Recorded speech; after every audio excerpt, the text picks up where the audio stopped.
দর্শক, যেমনটি কিন্তু আপনাদের দেখাচ্ছি র্যাবের অভিযানে পাসপোর্টে যে দালাল চক্র রয়েছে তাদেরকে ধরা হচ্ছে। অর্থাৎ আমরা এই পর্যন্ত দেখতে পাচ্ছি যে 4 জনকে ধরা হয়েছে, তাদেরকে বিভিন্ন মেয়াদে কারাদণ্ড দেওয়া হয়েছে।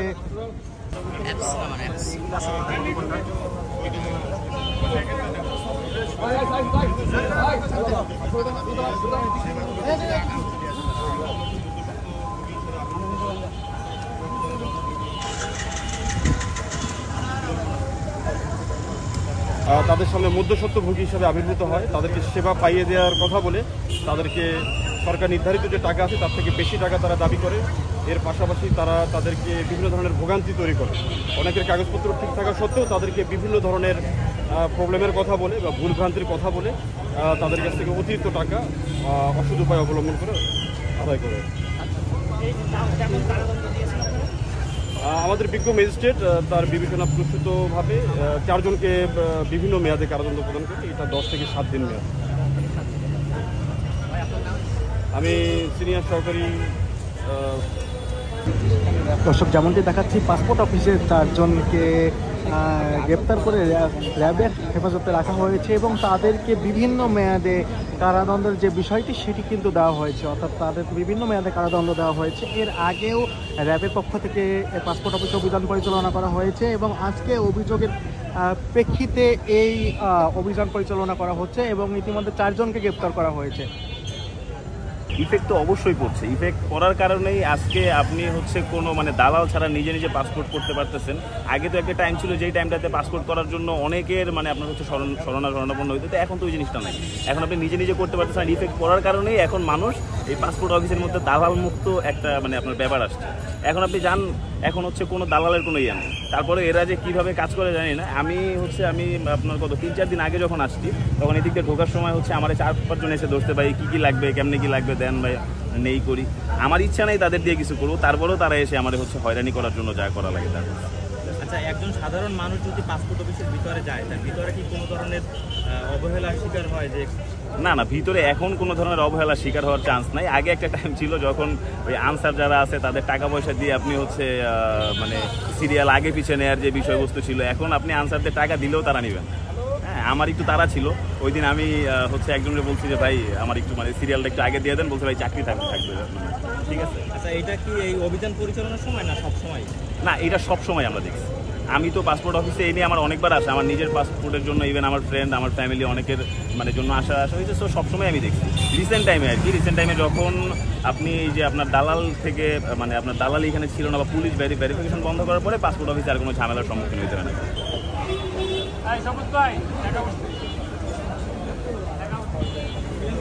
মিজান ভাই,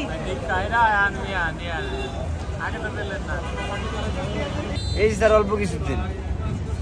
কতদিন স্যার? শুরুতে বড় হয়েছি অল্প কিছুদিন। হ্যাঁ, কতদিন ধরে আপনি?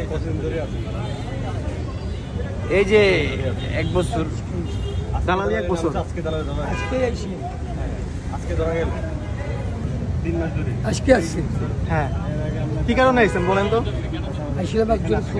ইলেকশনের 1 বছর। হ্যাঁ, বললাম তো স্যার। ধরা খাইছেন এর আগে কতবার? করেন কেন বলেন? এর আগে কতবার ধরা খেয়েছেন? এর আগে ডিসি অফিসে ধরা গেছিলাম। কোন কাজ করতেন? ওই যে রোড পাড়িতে গেছি। আমার সে আচরণের মামলা দিচ্ছি। তার মানে হচ্ছে আপনারা সহযোগিতা করতে গিয়ে এটা এখন দেখাই দিচ্ছি। আমার আর একজন বললো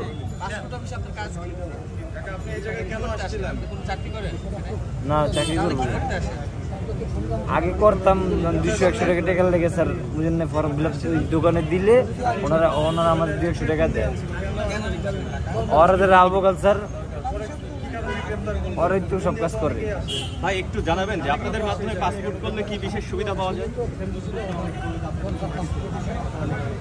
দালালি করতে গিয়ে ধরা পড়েন নাই?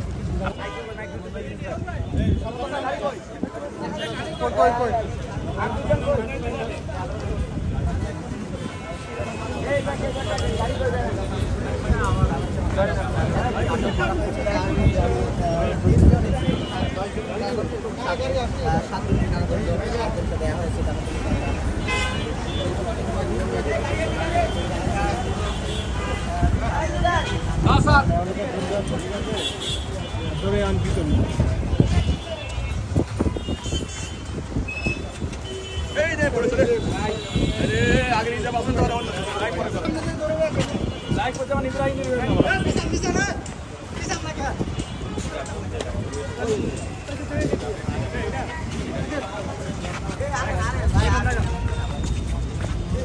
স্যার এটা ঠান্ডা করে দিয়ে কোল্ড ড্রিঙ্কস এটা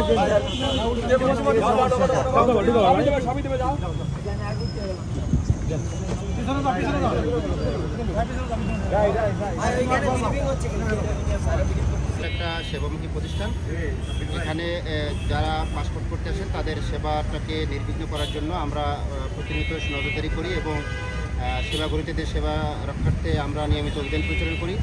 তারই ধারাবাহিকতায় আজকে আমরা বিজ্ঞ ম্যাজিস্ট্রেট, র্যাব হেডকোয়ার্টার্স এবং আমরা র্যাব 2 বসিলা একটা অভিযান পরিচালনা করে আমরা কিছু লোককে আইনের আওতায় আনার নির্দেশ কার্যক্রমের ভিত্তিতে আমরা তাকে জিজ্ঞাসাবাদ করি এবং তারা বিজ্ঞ ম্যাজিস্ট্রেটকে স্বীকার করে তারা মানুষেরকে হয়রানি করা এবং অতিরিক্ত অর্থ উপার্জনের বা অতিরিক্ত অর্থ আদায়ের নিরিখে মানুষকে পাসপোর্ট অফিসে ঢোকার আগেই তারা সেবাগ্রহীতা সেজে তাদেরকে হয়রানি করা, এই সমস্ত কার্যক্রমের সাথে লিপ্ত ছিল।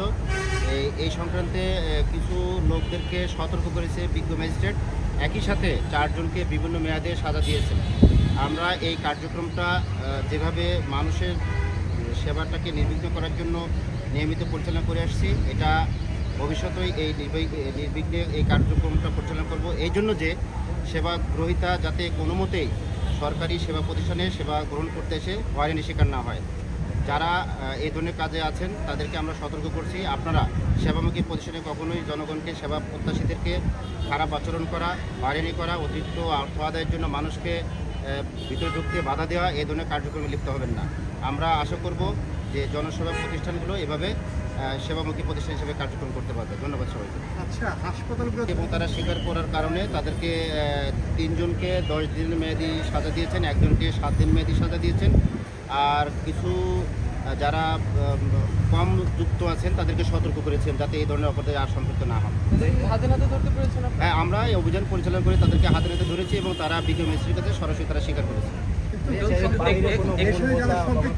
আমরা এটা তো রেগুলার কার্যক্রম পরিচালনা করি, যারা এখানে যারা মূল হিসেবে কাজ করেন, আপনারা যারা বলেন, আমরা এটা অনুসন্ধান করে থাকি এবং তাদেরকে আইনের আওতায় আনার জন্য নিয়মিত পরিচালনা করে থাকি। কখনো কখনো মূল হোতা ধরা পড়ে, কখনো কখনো সহযোগী ধরা পড়ে। আসলে আমরা এই কার্যক্রমটা রেগুলার রাখার চেষ্টা করি। আচ্ছা, এখানে সম্পূরক করি সেটা হচ্ছে যে আপনারা এই অভিযানগুলো আপনারা বিভিন্ন ওয়ার্ডের মতো প্রায় এখন অভিযান